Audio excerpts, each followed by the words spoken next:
अस्सलामुअलैकुम, this is Mohit Mirzada in Manhattan, New York.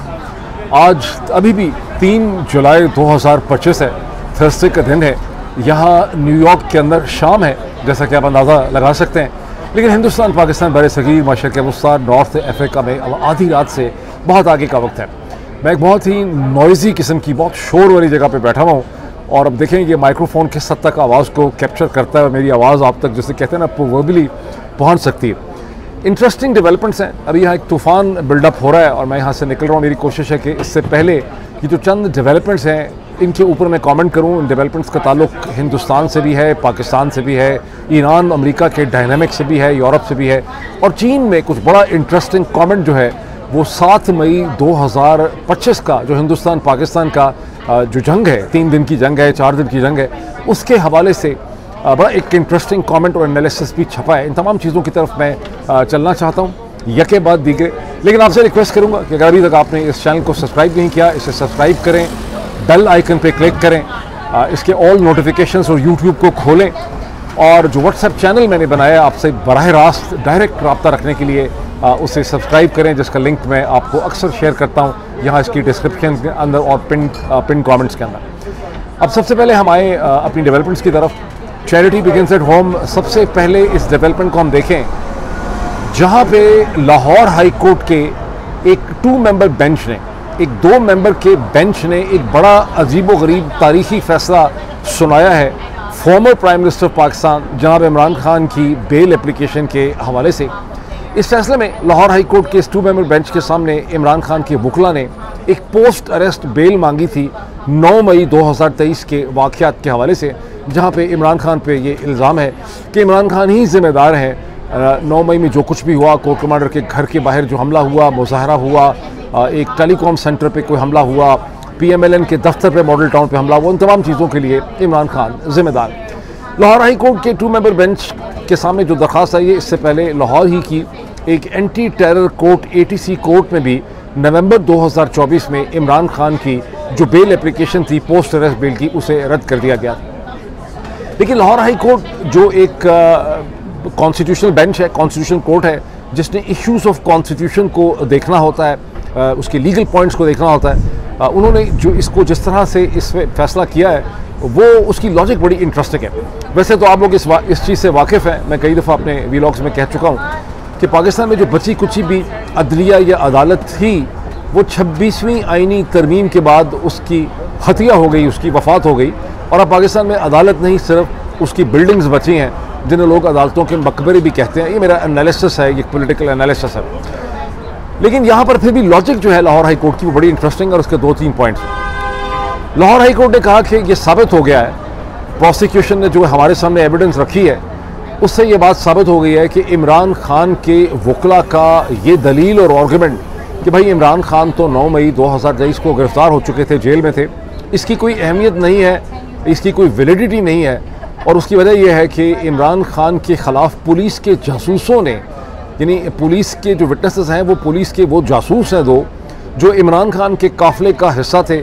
और जब इमरान खान ने पिंडी और इस्लामाबाद की तरफ जाते हुए, जब वो इस्लामाबाद हाई कोर्ट में अपने अपीयरेंस के लिए जा रहे थे या उससे पहले जा रहे थे 2 दफ़ा, तो उनकी जो मीटिंग्स हैं उनके अंदर पुलिस के ये गवाह और ये विटनेसेस शामिल थे और वहाँ से उन्होंने गवाही दी है कि इमरान खान ने अपने लोगों को कहा था कि अगर मैं गिरफ़्तार हो जाऊँ तो आप लोगों ने हमला कर देना है पाकिस्तान के रियासत के इदारों के ऊपर। और इसके अंदर बड़े इंटरेस्टिंग पॉइंट्स जो हैं वो रेज हो जाते हैं। लाहौर हाई कोर्ट ने अपने फैसले में तफसीली शॉर्ट ऑर्डर पहले उन्होंने कर दिया था चंद दिन पहले, लेकिन जो डिटेल ऑर्डर इशू किया है उसमें लाहौर हाई कोर्ट ने ये भी कहा है कि इस डिटेल ऑर्डर के अंदर कि ये जो विटनेसेस की अगर एविडेंस लेट भी आई है प्रोसिक्यूशन की तरफ से, इससे फ़र्क नहीं पड़ता। अब ये यहाँ पे क्लियर नहीं है कि ये जो विटनेसेस हैं पुलिस के जासूस जो हैं, इनकी एविडेंस क्या ATC के सामने रखी गई थी, कब लेट रखी गई थी, यानी मामला 9 मई 2023 का है तो 2023 में ये एविडेंस सामने आई, 2024 में आई, 2024 के आखिर में आई, या अभी लाहौर हाई कोर्ट के सामने पहली दफ़ा रखी गई।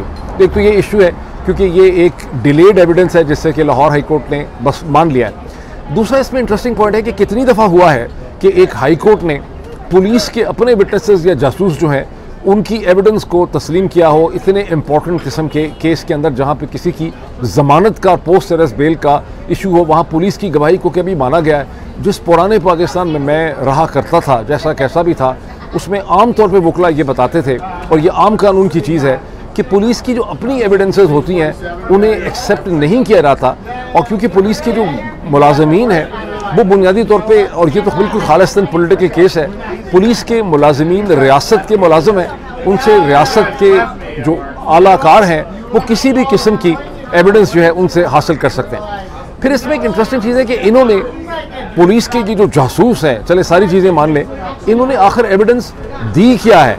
क्या इनकी एविडेंस इमरान खान के ख़िलाफ़ महज एक ओरल विटनेस एविडेंस है कि हमने ये देखा, हमने ये सुना, या इन्होंने इमरान खान के ख़िलाफ़ कोई ऑडियो या वीडियो प्रेजेंटेशन की है जिसमें उन्होंने कहा कि ये देखें, ये इमरान खान की रिकॉर्डिंग है, हमने बटन होल कैमरा जो है उस वक्त लगाए हुए थे बटन के ऊपर, और हमने देख लिया कि इमरान खान लोगों को कह रहे थे कि फ़ौज के इदारों और तनसीबात पे आपने हमला कर देना है। या महज ये है कि ये एक ओरल विटनेस दे रहे हैं कि हमने ये सुना कि इमरान खान ये कह रहे थे, और अगर ऐसा है तो फिर इसकी कितनी वैल्यू बनती है? क्यों मैं ये कह रहा हूँ कि इसकी कितनी वैल्यू बनती है?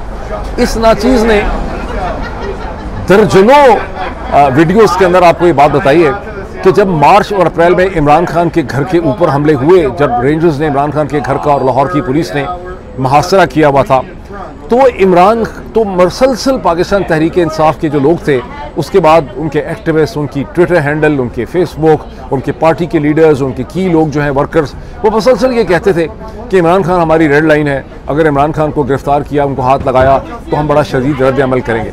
और ये अंडरस्टैंडेबल था कि अगर इमरान खान को गिरफ्तार किया जाएगा, और जिस तरह से इमरान खान को गिरफ्तार किया गया वो एक ट्रिगर करने के लिए गिरफ्तार किया गया, घसीटा गया, बाजू से कॉलर से पकड़ लिया, इमरान खान के वकला के खून निकाला गया, उनके गार्ड्स को मारा गया, इस्लामाबाद हाई कोर्ट का जो क्लास रूम था रजिस्ट्रार ऑफिस का, उसके शीशे तोड़ के एक ड्रामेटिक अंदाज से इमरान खान को जो गिरफ्तार किया गया, तो ये अंडरस्टैंडेबल था कि एक ट्रिगर प्रोवाइड किया है पाकिस्तान तहरीक इंसाफ के लोगों को रिएक्ट करने के लिए। और ये अंडरस्टैंडेबल था कि जब वो रिएक्ट करेंगे, वो पहले से कह रहे थे कि अंडरस्टैंडेबल था, क्योंकि इससे पहले भी जब इमरान खान के ऊपर नवंबर 2022 में कातलाना हमला हुआ था, तो बहुत जल्दी क्राउड जो हैं वो रावलपिंडी में GHQ के बाहर, लाहौर में कोर कमांडर के घर के बाहर, पेशावर में कोर कमांडर के घर के बाहर, और मुख्तलिफ जगहों पे जो GT रोड में तनसीबात हैं नुमाइशी किस्म की, वहाँ पे वो पहुँचे थे प्रोटेस्ट करने के लिए।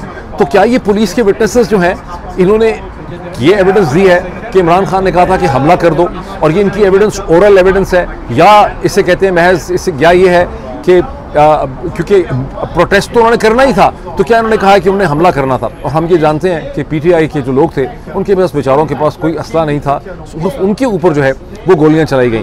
तो ये बड़ा अजीब व गरीब किस्म का फैसला है, बावजूद इसके कि हाई कोर्ट्स की कोई पोजीशन नहीं है। हाई कोर्ट ने इमरान खान की पोस्ट बेल जो वारंट अरेस्ट जो बेल की एप्लीकेशन है उसे रद्द कर दिया।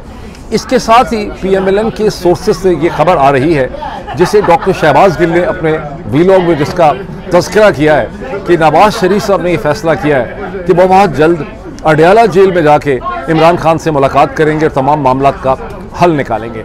अब जहां शहबाज गिल ने अपनी वीडियो में इसका तज़किरा किया, उसके नीचे सैकड़ों कमेंट भी हैं, और वो कमेंट सारे यही समझते हैं कि ये ड्रामेबाजी है। मेरा भी इसमें एनालिसिस है कि पहले इसकी लॉजिक देखें क्या है। नवाज शरीफ साहब की लॉजिक बिल्कुल डोनाल्ड ट्रंप की तरह की है।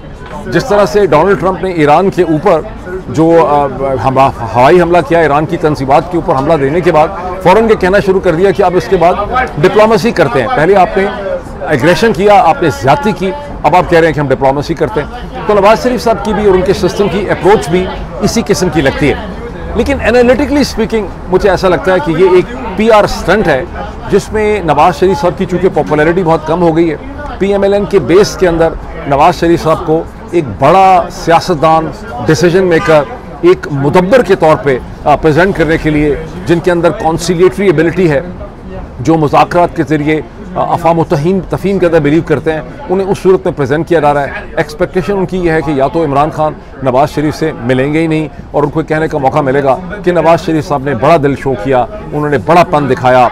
जिस तरह से इमरान खान के ज़ख्मी होकर गिरने के बाद 2013 के इलेक्शन से पहले नवाज शरीफ साहब इमरान खान की अयादत करने के लिए हॉस्पिटल चले गए थे, या एक दफ़े शदबा निगाला चले गए थे, तो इसको उस कॉन्टेक्स्ट में दिखाया जाएगा और कहा जाएगा कि देखिए इमरान खान जो है वो कितना रिएक्शनरी है। अगर मुलाकात हो जाती है तो उसका सारा नैरेटिव जो है वो इमरान खान के पास तो बताने वाला ही कोई नहीं होगा कि उस मुलाकात में क्या बात हुई। और वो नवाज शरीफ साहब और उनकी पार्टी जो है वो उसकी सारी की सारी कहानी जो है वो सुनाएगी। अब देखेंगे इमरान खान इस पर कैसे रिएक्ट करते हैं। मुझे लग यही रहा है कि शायद इमरान खान इस मुलाकात को एक्सेप्ट जो है वो नहीं करेंगे। अच्छा, अब जहां लाहौर हाई कोर्ट ने इमरान खान की पोस्ट अरेस्ट बेल को रद्द कर दिया है, वहां इस्लामाबाद हाई कोर्ट के एक 1 मेंबर या 2 मेंबर बेंच ने लतीफ़ मनान, मेरा ख्याल मियाँ लतीफ़ जो MNA हैं पाकिस्तान तहरीक इंसाफ के, जिनके खिलाफ 30 मई को मई 9 के मुकदमात में उनको कन्विक्शन उनकी हो गई थी, उनके और 11 लोगों की मेरा ख्याल उन्होंने ज़मानत एक्सेप्ट कर ली है। और वजह ये हुई है कि वहाँ पे कहा जा रहा है कि जो 10 विटनेसेस थे प्रोसिक्यूशन के, उनमें से 9 जो हैं वो एक्यूज को आइडेंटिफाई ही ना कर सके, और लतीफ़ साहब का और उनके जो बाकी एक्यूज उनके साथ थे को एक्यूज, इनका केस पाकिस्तान के मशहूर कॉन्स्टिट्यूशनल एक्सपर्ट जनाब बाबर ऐवान साहब ने वहाँ पर प्रेजेंट किया। मुझे वैसे ज़ाती तौर पर शक है कि चूँकि अदालत वाकई बेचारी अब सिर्फ बिल्डिंग्स रह चुकी हैं, यहाँ पर भी बहुत ज़ोर नहीं लगाया गया होगा प्रोसिक्यूशन की साइड से। एक अंडरस्टैंडिंग होगी कि प्रोसिक्यूशन के विटनेसेस जो हैं उनको इस तरह से प्रेजेंट किया जाए, या अदालत को एक अंडरस्टैंडिंग होगी कि यहाँ पे वो फ्लेक्सिबिलिटी दिखा सकते हैं। तो कोई बहुत ज़्यादा इससे इंप्रेस होने की हमें ज़रूरत नहीं। अच्छी बात है कि ऐसा हो गया, लेकिन हमें इसको लॉजिकली देखने की भी ज़रूरत है। अब थोड़ा सा हम इसकी तरफ आ जाएँ। पाकिस्तान के बॉर्डर से बहुत ही करीब एक दूसरा मुल्क है हिंदुस्तान, वहाँ पर एक जम्मू कश्मीर, मकबूजा जम्मू कश्मीर भी है। वहाँ से खबर आई है कि तुलबुल वाटर प्रोजेक्ट जो है, एक डैम वगैरह जो है, उसके ऊपर हिंदुस्तान ने बहुत तेज़ी से मकबूजा जम्मू और कश्मीर में काम करना शुरू कर दिया गया। ये 40 साल से हिंदुस्तान इस प्रोजेक्ट को बनाना चाहता था, लेकिन 1980 की दिहाई में जब इसका तमाम डिज़ाइन बन चुका था, पाकिस्तान ने इस पे ऑब्जेक्शन की थी। According to the Indus water treaty उन्होंने कहा ये नहीं बन सकता। हिंदुस्तान का उस वक्त भी दलील ये थी कि ये एक रेजर्वॉयर नहीं है, ये यूटिलिटी कैपेसिटी है, ये वाटर फ्लो को रोकेगा नहीं, सिर्फ एक दफ़ा इसको भरना होगा। बहरहाल हिंदुस्तान ने इस पर काम नहीं किया था।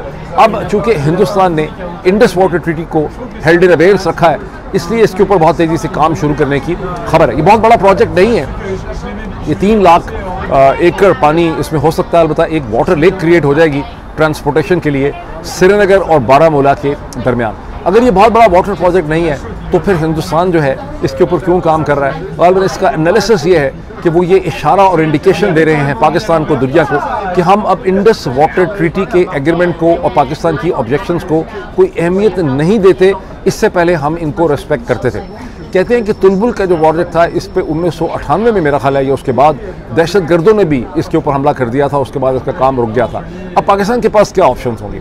अगर दोबारा कोई आज़ाद मंच किस्म के दहशतगर्द इस प्रोजेक्ट पे हमला करते हैं या इसकी किसी भी डैम के प्रोजेक्ट पे हमला करते हैं, जैसे बहुत से लोग पाकिस्तान में सोशल मीडिया पे तिड़ी लगाते रहते हैं, फिर देखना ये हुआ कि हिंदुस्तान उसे कैसे रिएक्ट करेगा। अब एक मैं और बड़ी इंटरेस्टिंग डेवलपमेंट आपके सामने रखूँ जो चीन से रिलेटेड है, जहाँ पर मेरा ख्याल है हांगकॉन्ग का जो बड़ा अखबार है साउथ चाइना मॉर्निंग पोस्ट, उसने चीन के एक अखबार टाइम्स, जिसके बारे में कहा जाता है कि टाइम्स जो है वो कम्युनिस्ट पार्टी से मुंसलिक है, हुकूमत के बहुत करीब है, एक कमेंट्री और एक एनालिसिस छपा है टाइम्स में, जिसे साउथ चाइना मॉर्निंग सी ने डिस्कस किया।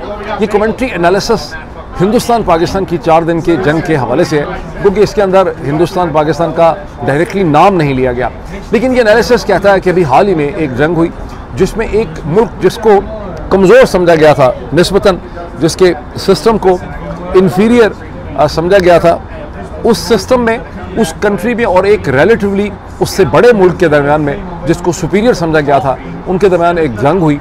और वहाँ पर ये देखा गया कि वो मुल्क जिसके पास एक इंटीग्रेटेड इम्पोर्टेड कमांड स्ट्रक्चर था, रेडार सिस्टम का, नेविगेशन का, सर्वेलेंस का, एयरफोर्स का, ग्राउंड डिफेंस का, वो कामयाब हुआ। और वो जो दूसरा सिस्टम जिसके पास एक मिशमैश था इम्पोर्टेड टेक्नोलॉजीज़ का, जिसमें रशियन भी थी, जिसके अंदर वेस्टर्न भी थी, वो उसमें नाकाम हुआ। और कंक्लूजन ये है इस चाइनीज़ स्टडी का कि जो फ्यूचर है जंग का वो इंटीग्रेटेड सिस्टम्स का है। इंडिविजुअल वेपन सिस्टम्स आप ले लें, कुछ फ्रेंच ले लें, कुछ रशियन ले लें, कुछ अमेरिकन ले लें, कुछ अपने बना लें, उनको अगर आप बाद में जोड़ते हैं तो जोड़ नहीं सकेंगे। आपको इंटीग्रेटेड कमांड सिस्टम डेवलप करना पड़ेगा। अब इसकी डिफेंस एंड स्ट्रेटेजिक अफेयर्स में इसकी क्या इम्प्लीकेशंस हैं, ये इस पर भी देखेंगे हम कमेंट, तो हमें ज़्यादा बेहतर पता चल सकेगा। हिंदुस्तान को थोड़ी सी परेशानी मज़ीद उस वक्त भी हो रही है जब वो देख रहे हैं कि जो ब्राज़ील के अंदर रियो डी जनेरो में या रियो डी जनेरो में, जो इसे कहते हैं रियो डी जनेरो या रियो डी जनेरो, जिनका शहर है ब्राज़ील का, उसमें ब्रिक्स का जो समिट हो रहा है 5 से 8 जुलाई के दरमियान में, वहाँ पर तवक्को थी कि चीन के प्रेसिडेंट शी जिनपिंग वहाँ पे होंगे और वहाँ पे प्राइम मिनिस्टर नरेंद्र मोदी जो हिंदुस्तान से निकल चुके हैं 5 मुल्कों के दौरे में, वहाँ उनकी उनसे मुलाकात होगी। और हिंदुस्तानी इस मुलाकात में, समिट मीटिंग में बड़े कोशां थे, क्योंकि वो समझते हैं कि काज़ान में 2023 में रशिया के अंदर जो मीटिंग हुई थी उसके बाद से हिंदुस्तान और चीन में एक रीसेट जो है वो जारी है। इंडिया पाकिस्तान की जंग के बाद उनकी बहुत इस पर इंटरेस्ट था कि उनकी एक समिट मीटिंग हो सके। लेकिन चीन के सदर शी जिनपिंग, जिन्होंने गुज़श्ता 10 बरस में ब्रिक्स के हर समिट को अटेंड किया है, वो for reasons unknown and undeclared इस समिट में पार्टिसिपेट नहीं कर रहे। चाइनीज़ मिनिस्ट्री फॉरेन अफेयर्स ने कोई क्लैरिफिकेशन इसकी नहीं दी। उन्होंने सिर्फ ये कहा है कि प्राइम मिनिस्टर ली क्यांग जो है वो इसमें पार्टिसिपेट करेंगे।